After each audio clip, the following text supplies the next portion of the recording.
कि पशुओं के लिए अधिकार संविधान में भी दिए गए हैं, उनकी सुरक्षा का अधिकार है, उनको जीवन अपना जीने का अधिकार है और टेरिटोरियल होते हैं डॉग्स, ये हम सभी जानते हैं। शेल्टर्स हैं नहीं हमारे पास बच्चों को रखने के लिए। देख रहे हैं कि ज़्यादातर शहरों में एक ऐसी सुविधा तक नहीं है जहां पर कोई चोटिल या बीमार पशु का रख के इलाज भी करवाया जा सके। जी, तो ये जो 7 नवंबर 2025 को सुप्रीम कोर्ट ने ऑर्डर पास किया है जिसमें ये कहा गया कि जितने भी बस स्टॉप्स, रेलवे स्टेशंस और एजुकेशनल इंस्टीट्यूशंस, चाहे वो सरकारी हों या गैर सरकारी हों, और साथ ही साथ हॉस्पिटल से सभी आवारा पशुओं को और नेशनल हाईवे से रिमूव करना है और न सिर्फ हटाना है बल्कि उनको डेजिग्नेटेड शेल्टर्स में भेज देना है जहां पर से उनका स्टेरिलाइजेशन, वैक्सीनेशन करके उन्हें रिलीज नहीं किया जाएगा, उनको परमानेंटली उन्हीं शेल्टर्स में रखा जाएगा।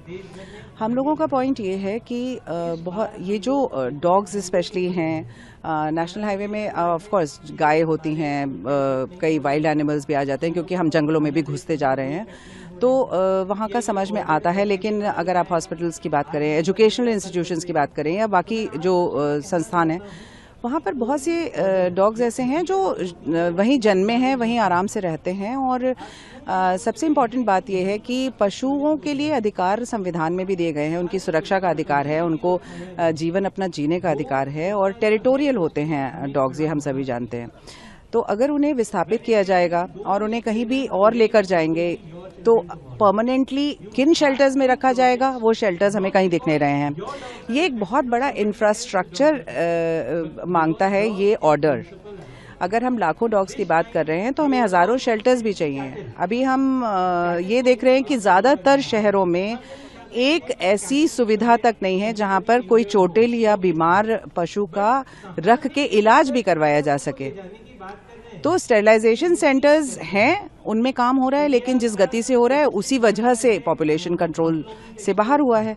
तो एक लॉजिकल और साइंटिफिक अप्रोच अगर सुप्रीम कोर्ट लेगा तो ये डॉग्स इस तरह से क्रूरता का शिकार नहीं होंगे कि उन्हें कहीं भी डंप कर दिया जाए और एक साथ इतने सारे डॉग्स विभिन्न टेरिटरीज से रखेंगे तो वो और आक्रामक हो जाएंगे और उनमें बीमारियां फैलेंगी। देखिए, सबसे पहले तो मैं यहाँ पे ये बोलना चाहूंगी कि अभी मैं इंसानियत की, ह्यूमैनिटी की ये सारी बात ही नहीं कर रही। मैं बात ही नहीं करना चाहती कि उन बच्चों के ऊपर क्या बीतेगी अगर ये ऑर्डर इम्प्लीमेंट होता है। तो मैं सिर्फ एक चीज बोलना चाहती हूँ, जो ये बिजार सा ऑर्डर सुप्रीम कोर्ट ने दिया है ये बिल्कुल इम्प्लीमेंटेबल नहीं है। शेल्टर्स हैं नहीं हमारे पास बच्चों को रखने के लिए। फंड सरकार उतनी अगर अलॉट कर रही है, करोड़ों का जो फंड लगेगा ये पूरा प्रोजेक्ट इम्प्लीमेंट होने में, वो फंड से हम स्टेरिलाइजेशन और वैक्सीनेशन भी कर सकते हैं उन्हीं बच्चों का। सेम प्रॉब्लम लेकिन कम फंड्स में और ह्यूमैनिटी के साथ सॉल्व हो जाएगी।